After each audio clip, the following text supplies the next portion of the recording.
መሲ ትፊው እንዴ ምንድነው አንዴ ቢው አንዴ ትፊው ቆይ መጣ ጠብቂ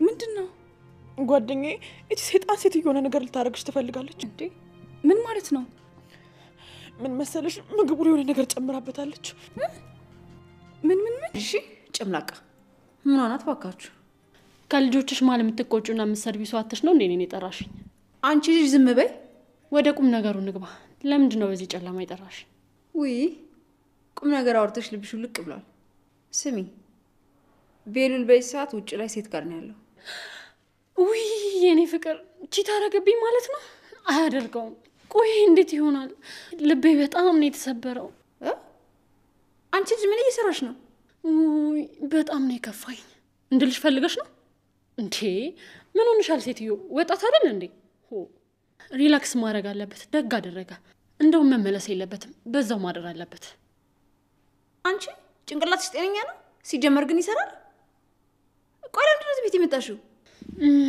ለካ ለስራ ነው የመጣሁት ቢሆንም ግን ምግቡ ላይ የሆነ ነገር አድርጋ እንድሰጥሽ አደረገችኝ እና አይንሽ ላይ እየሰጠሽኝ አረ ምግቡን እንኳን ቀይሬው ያለው ግን ሳህኑን ሳልቀይረው መጣችብኝ እና ምናልባት ተነካክቶ የሆነ ነገር እንዳያረግሽ ብዬ እኮ ነው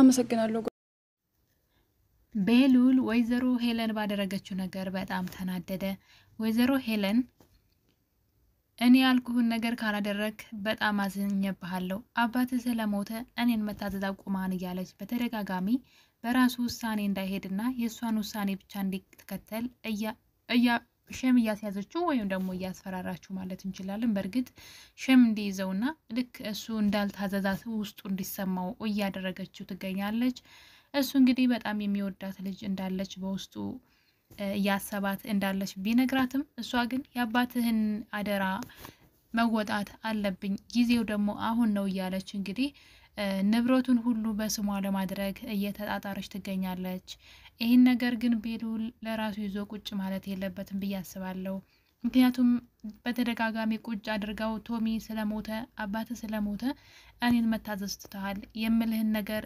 እያደረክ አይደለም ትለዋለች እሱ ደግሞ ስታሳድገው ለሱ ጥሩ ሰው ለአባትየውም ጥሩ ፊት ስላላት መጥፎ ሰውነት አላት ብሎ በፍጹም አያስብም በጣም ብዙ ሰው ስለሷ እንዲጠረጥርና እንዲጠነቀቃት እንዲሁም ደግሞ አይኑን ከሷ ላይ እንዳያነሳ በተደጋጋሚ ቢነግሩትም አጎቱም እንዲሁም ደግሞ አዶንም ቢነግሩት እሱ ግን አሁንም ድረስ ስለሷ ምን አድርጋችሁ ነው እናቴ ሄለን እኮ በጣም ጥሩ ሰው ናት እያለ እንደውም ስለሷ መከራከር ጀምሯል ይሄ ነገር በዚህ እንዳለ ነበረ ወይዘሮ ሄለን ቶማስ ከሞተ በኋላ መቅደስ ወደ ቤት ትመጣለች ቴዲ ነው እንግዲህ መቅደስንም ያገኛት ማለት ነው መቅደስን በገንዘብ ከገዛቻት በኋላ ቤሉል እንድታማልለውና እሱ እንድታገባው ከዛ ደግሞ ግማሽ ንብረቱን ተካፍላ ለሷ እንድትሰጣት ነው ዋናው ጨዋታዋ እሱን ደግሞ የምታደርገው ወይዘሮ ሄለን ለልጇ ያው ኑኑያት ብትሆንም ልጇ ማለት ነው አሁን ላይ ግን ኤልሻዳይ ናት አሁን በአሁኑ ሰዓት የሷ ልጅ ሆና ያለችው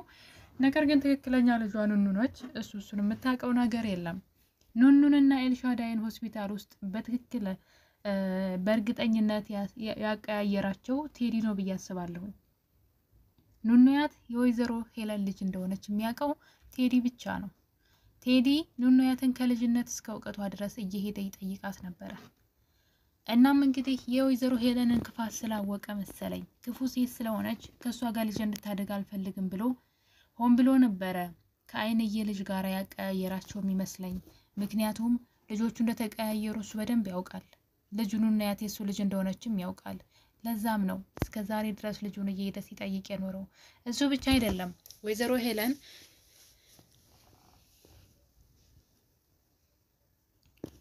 የቤሉልን ንብረት ካልወሰድኩኝ በማለት ምክንያቱም ቤሉል የእናቱ ንብረት ብቻ ለብቻው ለሱ ብቻ ነው ያለው እናቱ በጣም ሀብታም ናት ያ ቤት ጭምር ድርጅቱ ሁሉ ነገር የእናቱ ንብረት ነው እናም ለዛ እናቱ ከሞተች በኋላ ንብረቱ ሁሉ በስሙ ነው ያለው ወይዘሮ ሄለን ደግሞ ልጇ ኤልሻዳይ የሱን ንብረት እንድትካፈል ትፈልጋለች ነገር ግን ህጉ አይፈቅድላትም ምክንያቱም የቤሉል የእናቱ ንብረት ስለሆነ ይሄ ነገር ስላልተመቻት ወይዘሮ ሄለን አሁን ላይ ሌላ ድራማ ጀምራለች። እሱም እንግዲህ ቴዲን ኑኑያትን እንዲያግታት ካደረገች በኋላ አቶ ቶማስን በጣም ብዙ ንብረት ነበር ያስጠየቀችው ማለት ነው በሌላ ሰው። ከዛ ግን አቶ ቶማስ ይህን ነገር ንብረት እንዴት ይህ ሁሉ ንብረት ትጠየቃለሁ ብሎ ቢደነግጥም ግን ኑኑያት ከምትሞት እሰጣለሁ ብሎ ነበረ። በዚህ መሀል እያሉ አዶኒ ደግሞ ኑኑያትን ያፈቅራት ስለነበር እኔም ቤቱን ሽጫ ሲይዛለሁኝ የሚገዛ ሰው ፈልጊልኝ አላት። ወይዘሮ ሄለንም አይኗን ሳታሽ ነበረ ለአዶኒ ቤቱን የሚገዛ ሰው ስትፈልግ የነበረው። በመጨረሻም ኑኑያትን ቴዲ እንዲያግታት ካደረገች በኋላ ቴዲን እንዲመርዛትም ተነግረዋለች። በዛ ላይ ደግሞ ቶማስን ብር ይሰጠናል። ከዛም ደግሞ የአዶኒም ደግሞ ቤቱን ሊያስይዝ ነው ትልና በጣም ደስ ይላታል። በአንድ ድንጋይ ሁለት ወፍ ብላ ለአዶኒ ቤት የሚገዛ ሰው ቤት የሚገዛለት ሰው እየጠያየቀች ነበረ ኢንተርኔት ላይ ማለት ነው። እሱ በሱ እንዳለ ነበር ኑኑያት አምልጣ የወጣችው። እናም ከወጣች በኋላ እንግዲህ ቴዲ እጇ ላይ ምልክት አደረገና ሳይመርዛት ተዋት። እሷ ግን እንዲመርዛት አስባችሁታል? የልጅቷን ሕይወት ለእሷ ገንዘብ ብላ እስከ መጨረሻው ስታበላሽ። ኑኑያት ደግሞ እንግዲህ አቶ የቤሉል አባት አቶ ቶማስ ኑኑያትንና ቤሉልን አጋባቸው የሚለውን ወሬ አዳምጣ ነበር በር ላይ ቆማ ማለት ነው።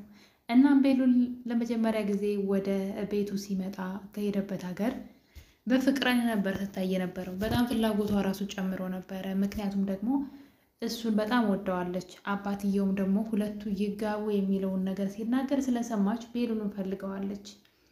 ፍቅር የያዛት እንግዲህ ያኔ ቀን ጀምሮ ነው ማለት ነው።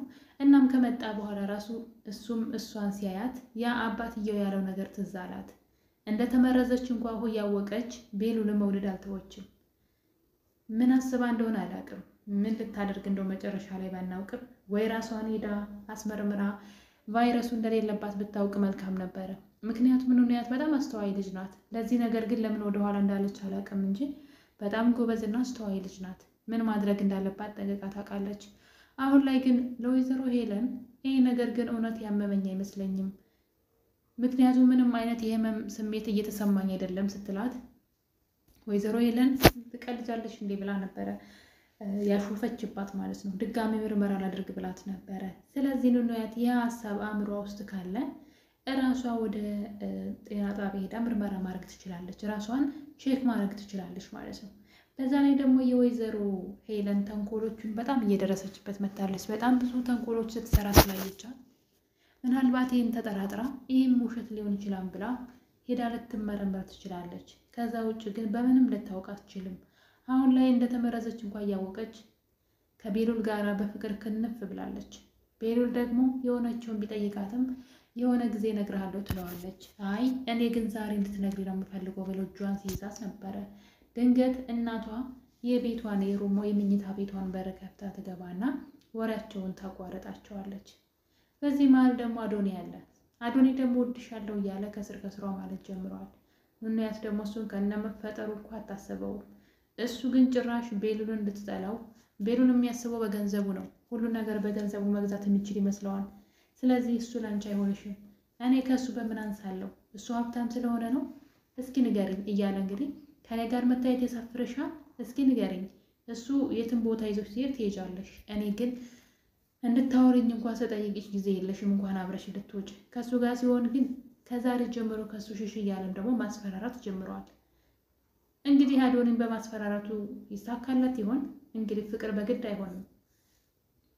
ታሪኩ ሲጀመር የፊልሙ ታሪክ ስለ አዶኒና ኑኑያት ሳይሆን ስለ ኑኑያትና የባለ ሀብቱ ልጅ ስለ አዶኒ ስለ ቤሉል እንጂ ስለ አዶኒ አይደለም። አዶኒ እንግዲህ የቤሉል እህት ኤልሻዳይ በጣም ትወደዋለች። ስለዚህ እሷ የምትወደውን ሰው ልጅ ቢያዳምጣት መልካም ነው ባይለኝ ነኝ ከኑኑያት ይልቅ። ኑኑያት የለችም፣ ነፍሷ እዚህ የለም። በቃ ምንድን ነው የሚባል ይሄ ክንፍ ብላለች በፍቅር ከቤሉል ጋር ማንንም ሰው አትሰማው። እንግዲህ እንደዚህ እንደታመመች እንኳን እያወቀች ማለት ነው። ይሄኛው ደግሞ የቤሉል እህት ኤልሹ ትወደዋለች፣ በጣም ነው የምትወደው። ስለዚህ እሱ ያልወደደችው ኑኑያትን ያሳድዳል። ለምን እንደው አላውቅም። ኤልሹ ደግሞ ያልወደዳትን አዶኒን ታሳድዳለች። እና ህይወት እንግዲህ እንደዚህ ናት። ነገር ግን የቤሉልና የኑንያት ፍቅር አሁን ላይ አደጋ እየተጋረጠው ይገኛል። ቤሉል ወይዘሮ ሄለን በግድ አባትህ ያጨልህ ልጅ ናት እሷን አግባ እያለች እያስገደደችው ነው። አጎቱ ደግሞ ናሆም ያፌት ያረጉ ያፌት ማለት ነው እናትህን ወይም ደግሞ እንጀራ እናትህን ሄለንን ተጠንቀቃት ብሎታል። ተጠንቀቃት፣ ስለሷ ብዙ የማታውቀው ሰው የለም፣ የምታውቀው ነገር የለም፣ ተጠንቀቃት ብሎ እንግዲህ የቤት ስራ ሰጥቶታል።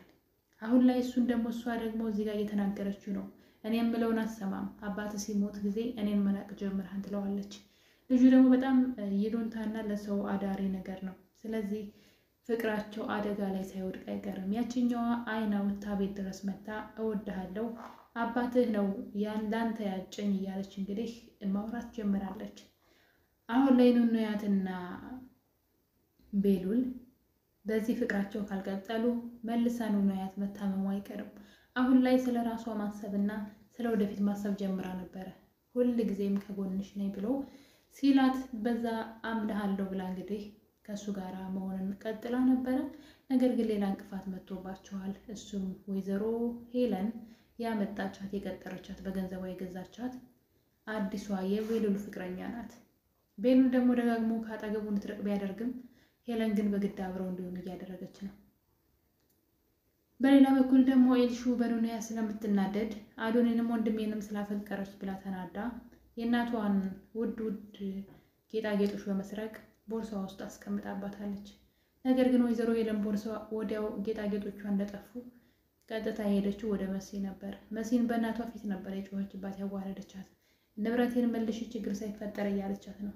ይህን ነገር እንግዲህ ማንም ሰው ኑንያት ታደርጋለች ብሎ እቃዋን የሚፈትሽ የለም።